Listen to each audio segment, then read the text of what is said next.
the same name, Corbin, so didn't know he actually made this.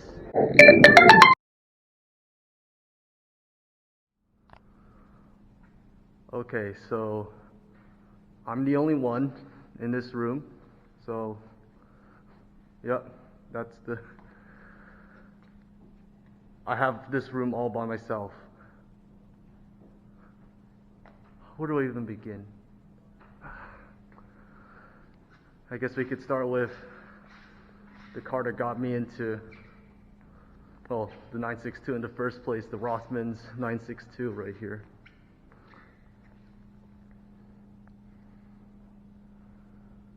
Wow.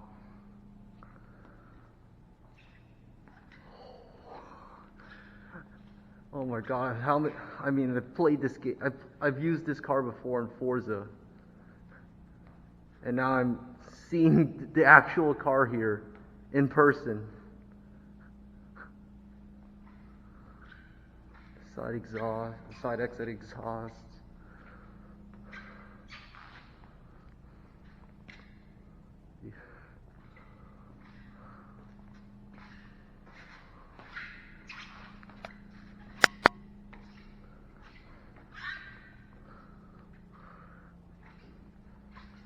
Jackie X, Yuck and Mass. Can I step on this? Yes. Look at that. This is 962 engine, flat 6 turbo. These Group C cars, they probably made like close to 1,000 horsepower in qualifying trim.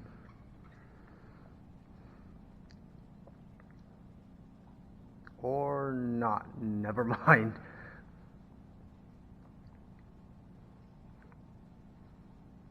Or actually, I mean, it's not impossible that these engines can make 1,000 horsepower. I mean, like the 80s in motorsport were a truly fascinating time. It's this one right here. Art Corp, the 0123. Never seen this one before. Let's go check it out. 1990 962. Oh, Vern Chapin. Okay. Hurley Haywood, Wayne Taylor, Roland Ratzenberger, Johnny Herbert. Holy crap. Rickard Rydell. Wow.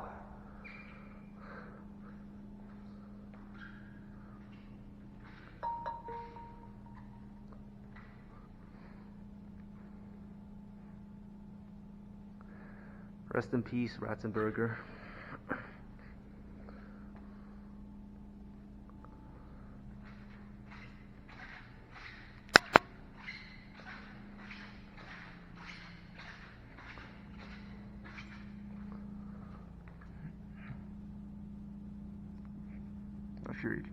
Not sure the camera can get that, but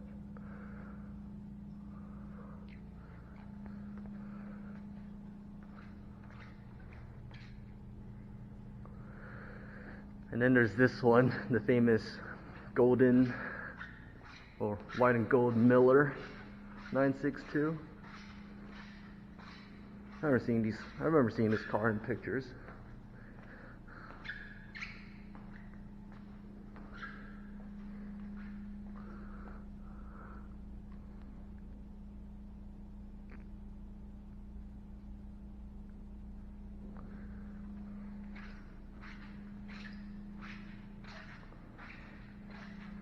Wow.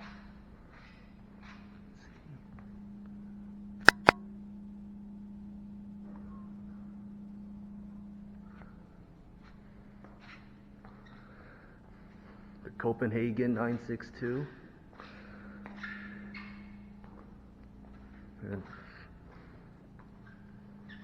oh, what's this?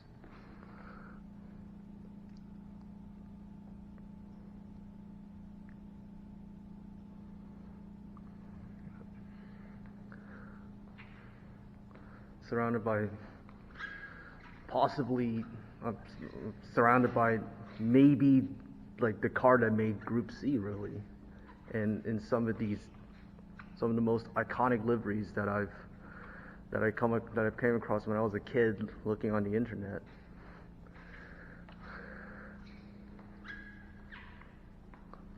And look at the size of that rear wing. Ooh.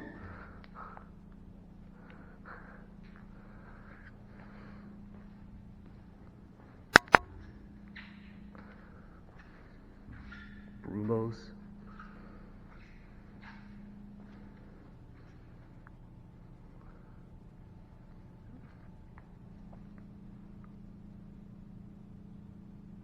Wow. And then there she is, the Leighton House 962, and all of its turquoise glory.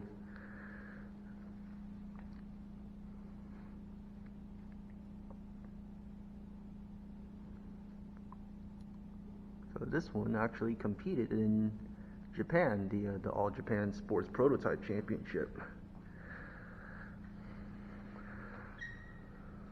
So this raced against Nissans, Mazdas, and Toyotas over there.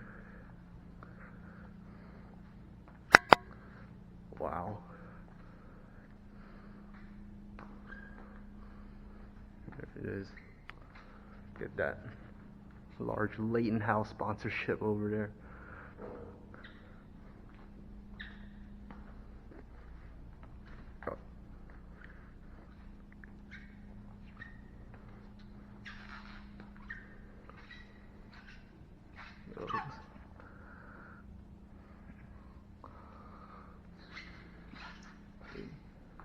Oh, it's been to a couple of events.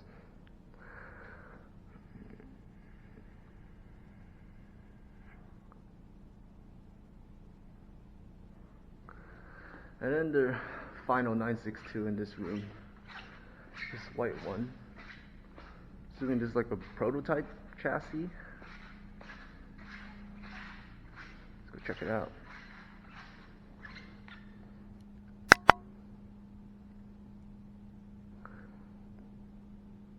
Oh, it's a 956, okay.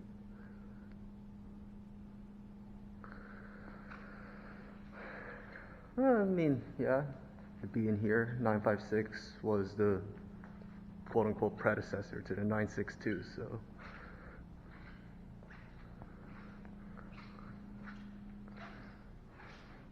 Look at those wheels, 6 spokes right there.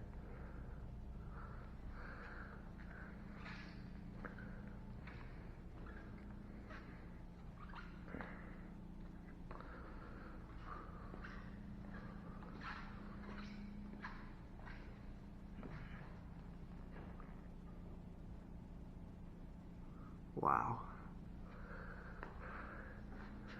Now, if only I could just sit in one of these. That'd be perfect.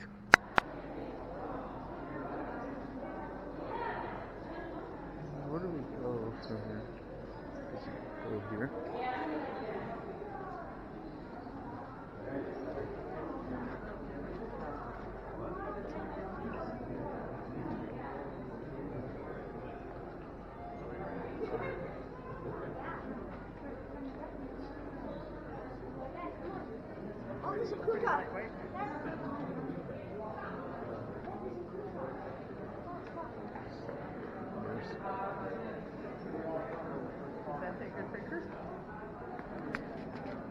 Does it take good pictures?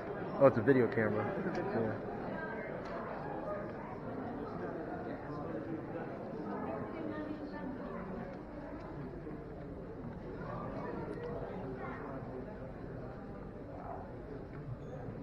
Oh. I gotta check that.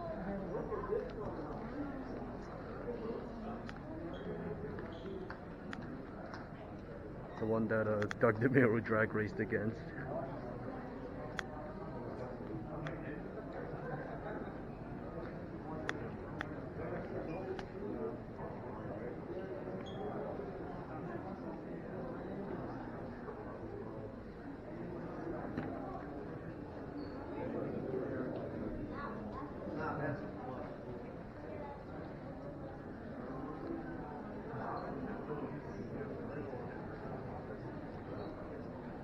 427.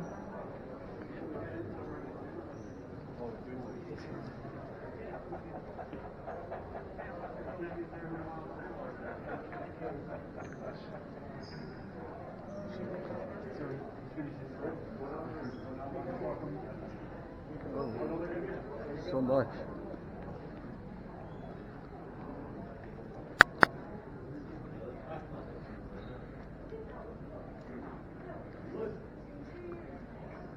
First modern supercar.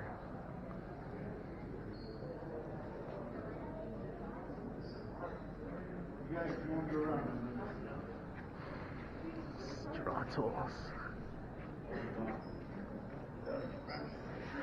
Ooh, windows are slightly open.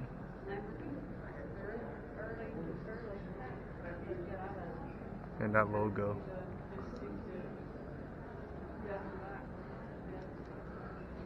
The car to have, oh, one of the cars back to have, one of the cars to have back in the Group 4 days. The M1, nice purple. Those wheels.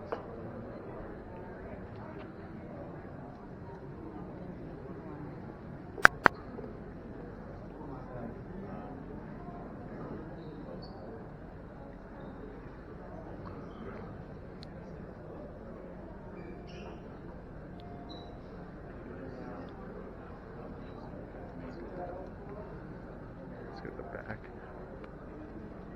The twin roundels. 959.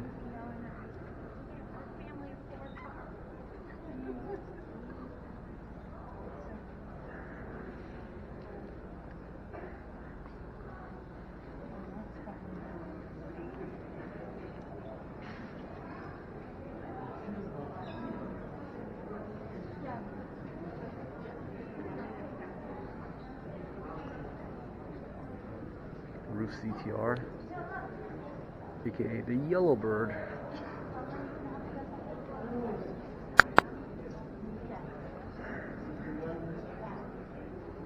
Those wheels.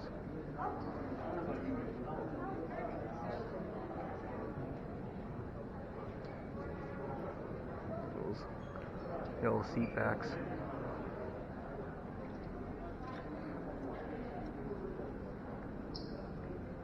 Yeah.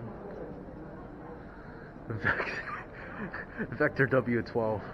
Well, W8, sorry. That. This is the epitome of 80s supercars right here. Can't believe I'm seeing one of these in real life. There she is, the car that got me into cars in the first place. Black roof, NSX, in Formula Red.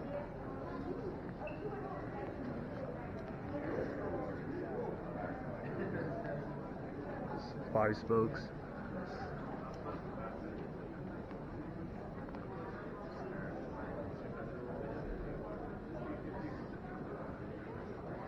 The V6 tucked underneath there.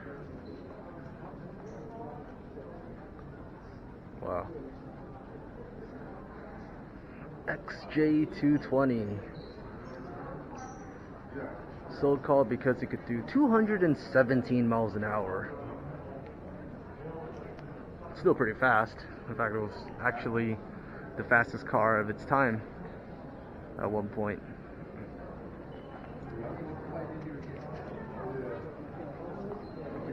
Check out and go home. What an absolutely beautiful car. Salina 7. This is an LM. That's with competition package. Okay. Look, I think no, the LM had different wheels. Never mind. Yeah, I think the LM had 5 spokes.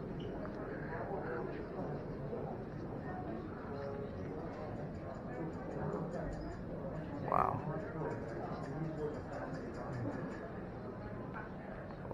A twin turbo V. I think it's a twin turbo V8.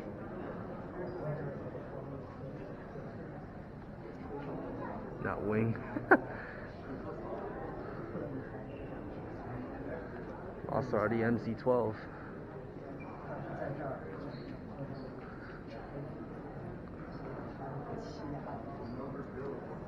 Windows down. Alright. Like that.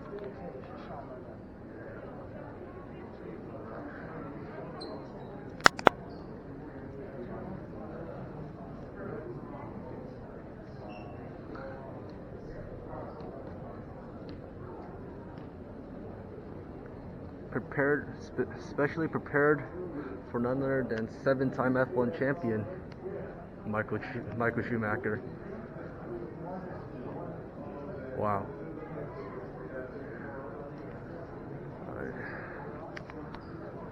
Was this the Fast and Furious Murcielago?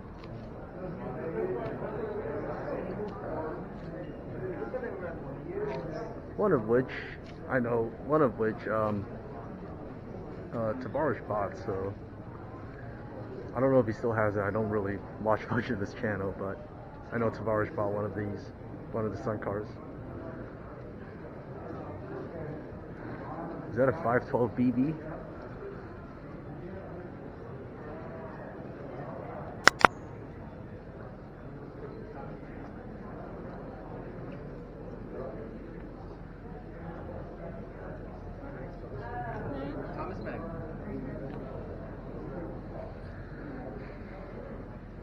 Did you know that the BB that while Ferrari wants you to believe that BB stands for Berlinetta Boxer, in fact, designer Leonardo Fioravanti, he actually said that BB, in this case, actually stood for Brigitte Bardot. So don't call this a 512 Boxer Berlinetta Boxer anymore. It's basically the 512 Brigitte Bardot. So yeah, in other words, it's named after a famous French model. Enzo, of course, named after the founder of the company.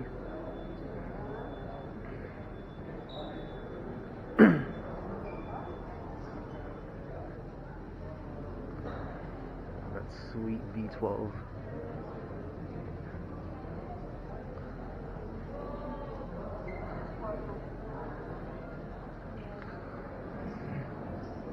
Red. Of course it'd be red.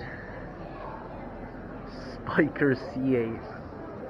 I've never seen one of these before in real life, so... Oh, it's green. Look at that. Look at that steering wheel and that exposed gear linkage.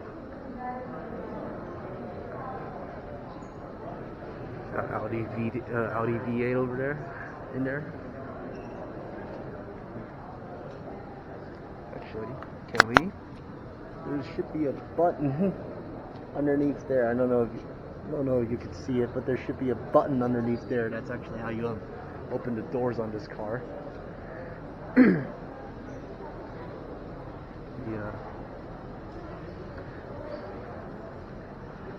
The airplane inspired wheels. Ford GT, the original from 2005.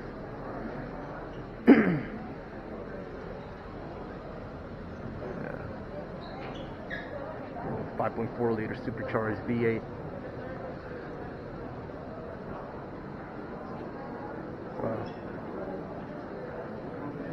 Let's go check out some classics.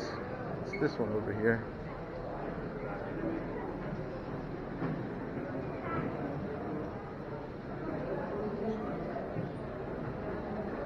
Ferrari 212-225 Interspider Barchetta.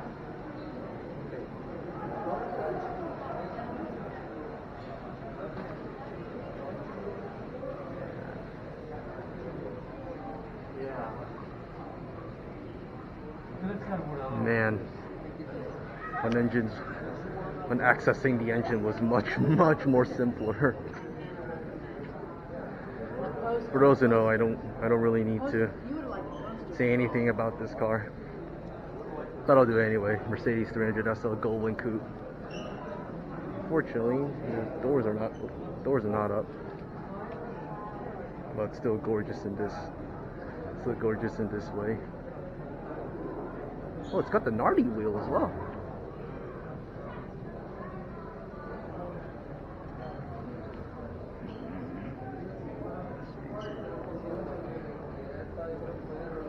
Got the luggage in the back. Wow. I've seen some of these before in real life. Never cease to amaze.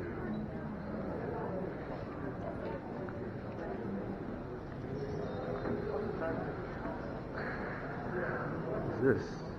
Taubolago? Looks like a Taubolago. Oh, it's a Delahaye. Not really familiar with my pre-war cars. But my God, do they look so good.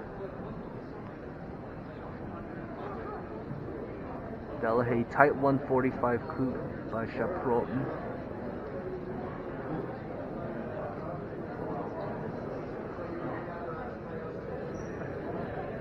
Wow.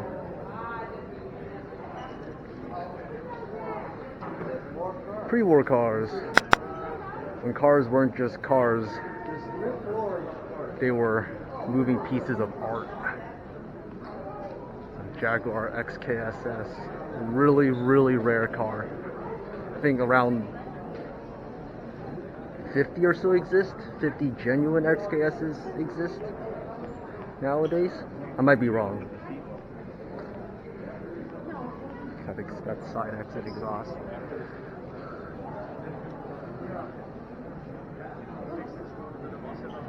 Wow.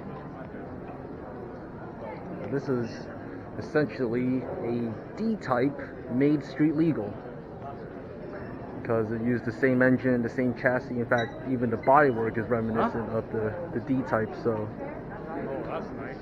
Yeah.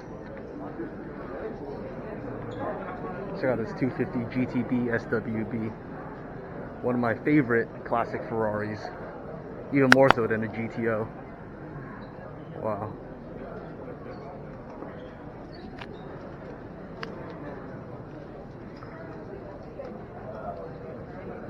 Look at that.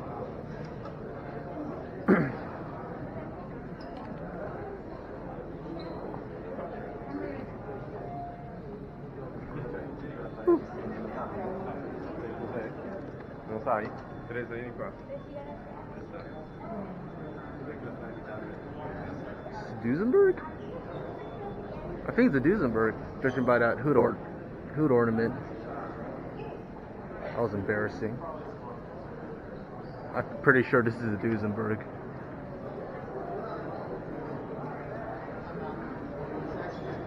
That's where you'd store your personal belongings.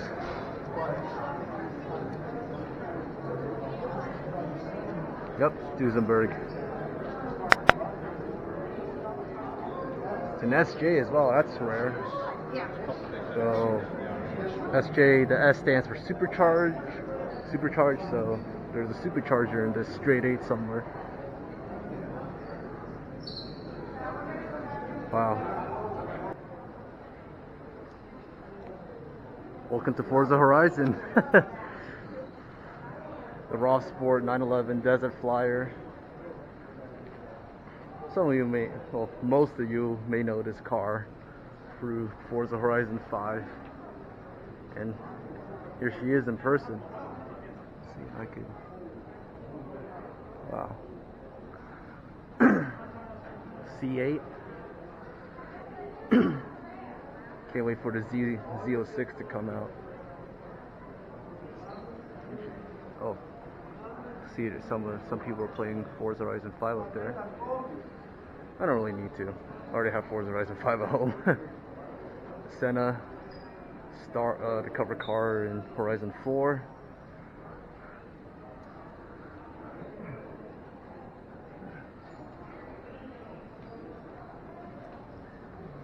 That 3.8 liter twin, oh no, 4 liter twin turbo V8, sorry. Volkswagen bus. This is a 23 window. Okay, alright. Myers Max. Wow.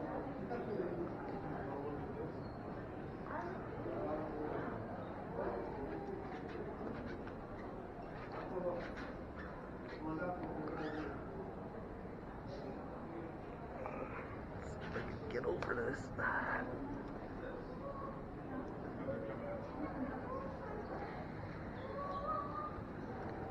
We'll get to over there in a sec. The Ford Bronco, one of the other cover car in Horizon 5. That is this car is surprisingly tall. Wasn't expecting that, probably because of these big chungus of a tire. The Hoonigan Bronco. I think this is called the Brocky, I think. And this is driven by Vongen Jr. Alright.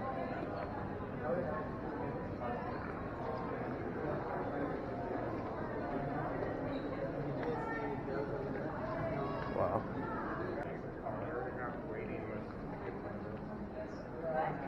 It's a De Tomaso. De Tomaso. Oh, Vallelunga. Okay. I think it's named after the racetrack in Italy.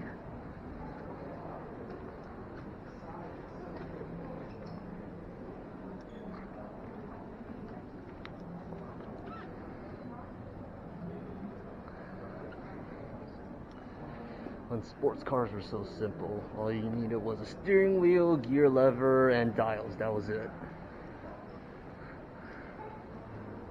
I've seen this car before, but I forgot what it was called. This is the inspiration that served as the inspiration for the P72.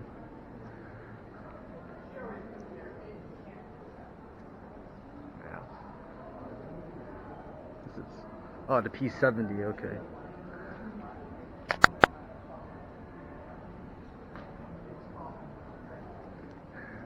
De Tomaso Mangusta, Italian for mongoose.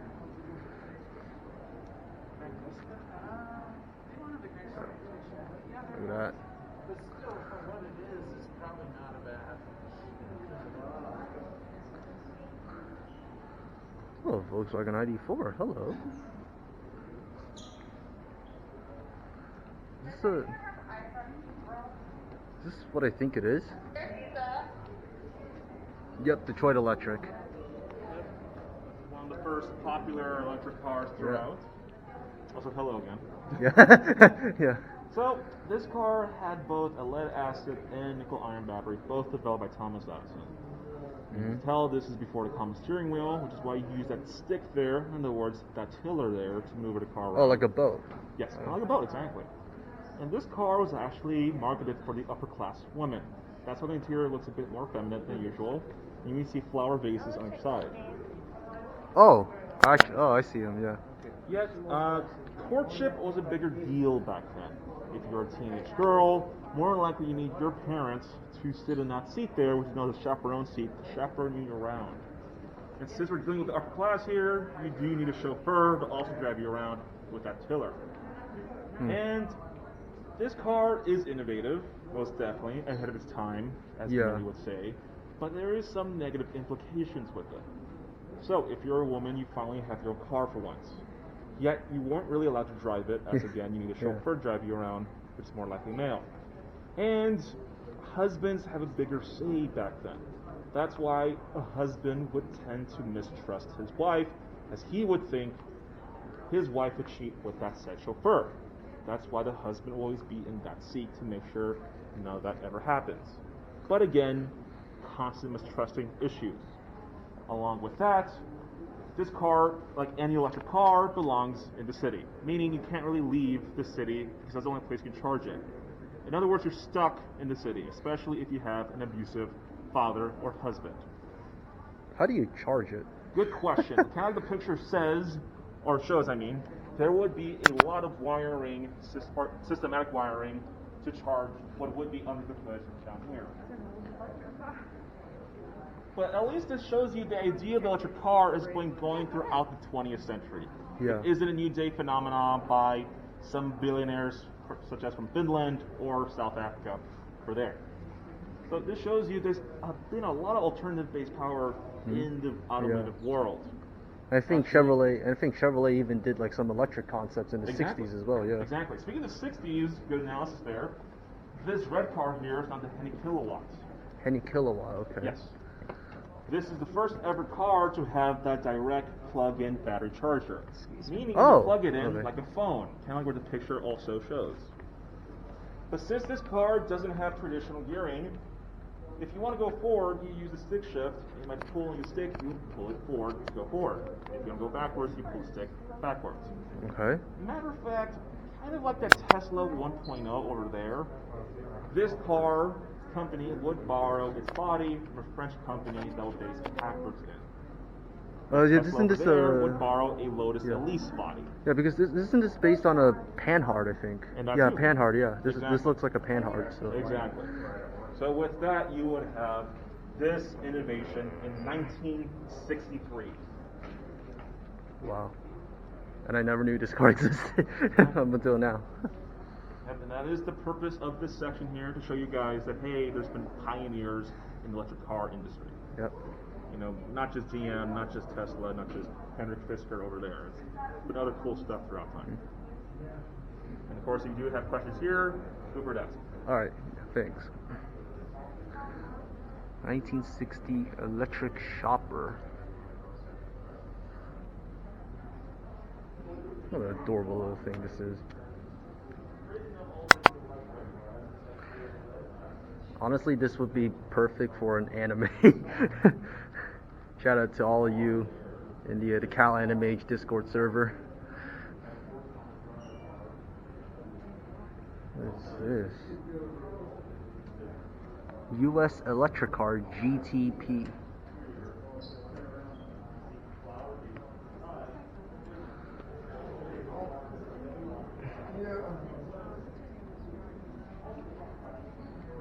Oh boy. What is this? Corbin Sparrow.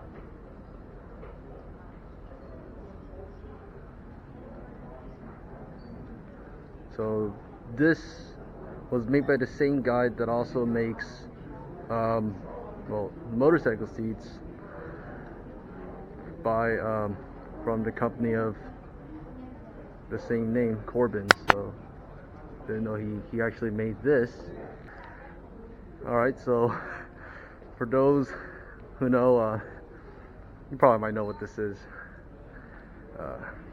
Fun fact, my parents were living in San Leandro back in the 90s when these were around, before they were taken away by the California government and crushed. My dad actually remembers a neighbor of theirs actually had an EV1. So yeah, there's a bit of a family thing for you right there.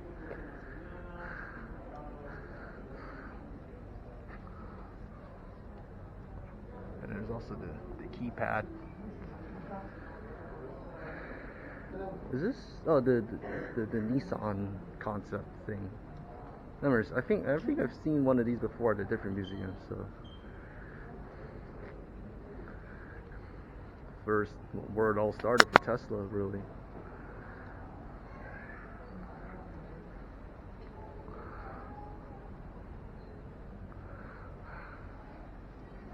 What is this?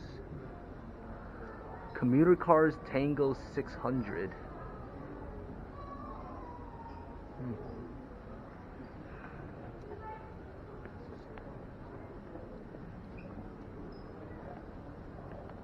Oh, that's a digital dash,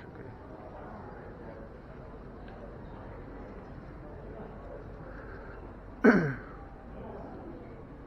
I've never seen this before, but it looks so cool.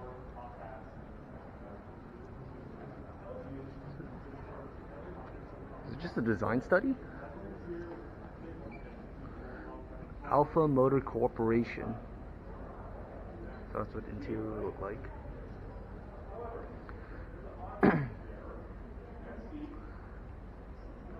$275 miles. Huh, not bad.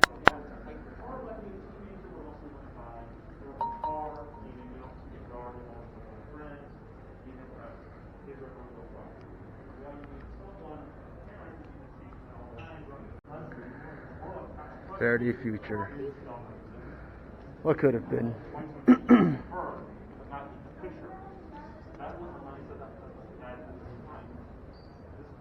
To realize that if you actually put the right angle, it actually says FF. Meaning, you only charge part of the city. In other words, you can't really leave the city. To be more honest, you're stuck in the city. Especially if you had a heated argument against your husband, you're just stuck in the city. So with that, this is definitely innovation. Karma, or Fisker rather, sorry. Fisker Emotion. Interior-wise, it's at its time. But there is some negative implications with that. You mentioned that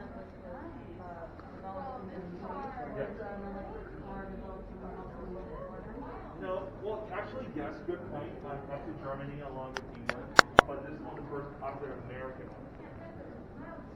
Matter of fact, a little tidbit.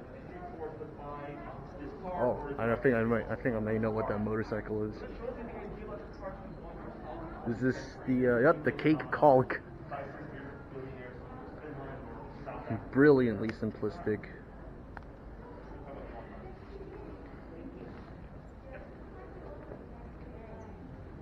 Got that.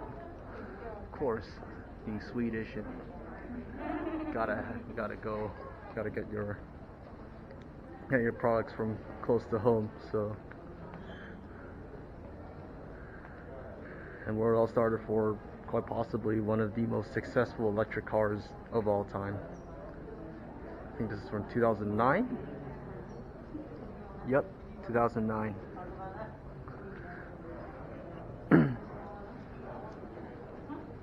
Wow.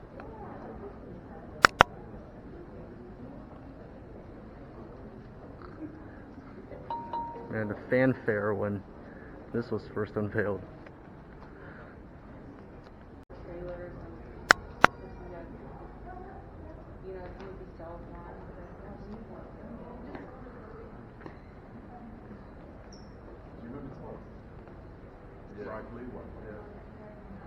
Is this what I think it is? Yep, it's an Etzel off-road racer. Damn, they really like how can we make this more expensive? Just by using Hermes leather. So this is Manny Koshman's, right? Manny Koshman's. You're One buying of one. a Pagani, you don't have a problem with it. Look at this. Oh, you're gonna Hayden, record look at this. record the rest of The this. H grill of Hermes. The symbol. Oh, you record this because I've already And then- recorded most of. Tempesta package.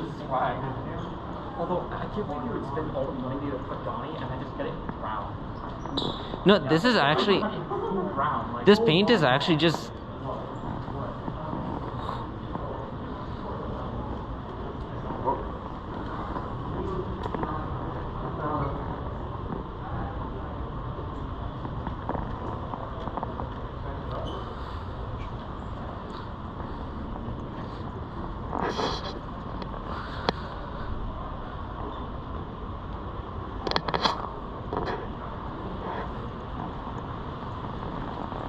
oh, this is unbelievable. Is that Thor? Devil 16. If this can stay.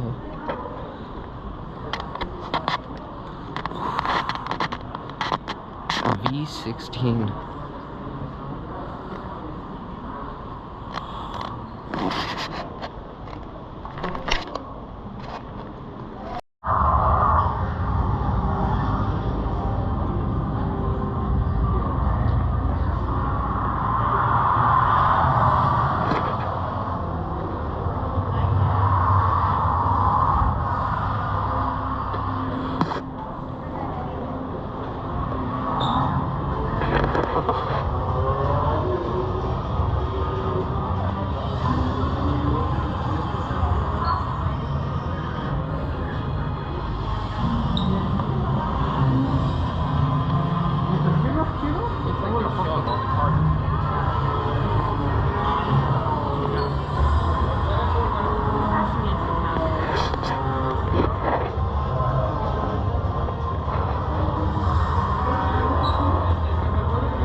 was very big for just a big dude. Yeah, just a big dude. That's a huge guy. Oh, the V10. The V10. Yeah, this is when engines were still full. So they always The V10. They change up this area, but like it's always like racist and stuff like this. My favorite that we had was No, you know that Nikita. You good? like the 60s, 70s, that is when NASCAR super cool. That's when NASCAR actually was. Because all the cars were like actually cool. 19 races and 18 podiums. That was like 4 for 1.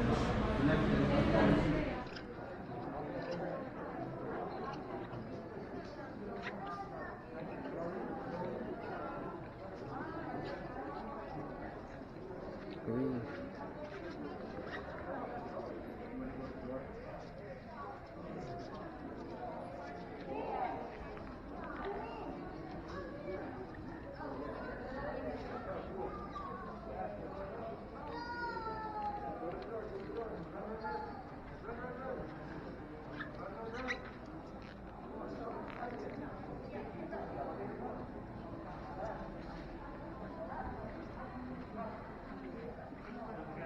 This though, all the PGR4 memories. I think Forza had it as well.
Kimmy, do you have butt implant?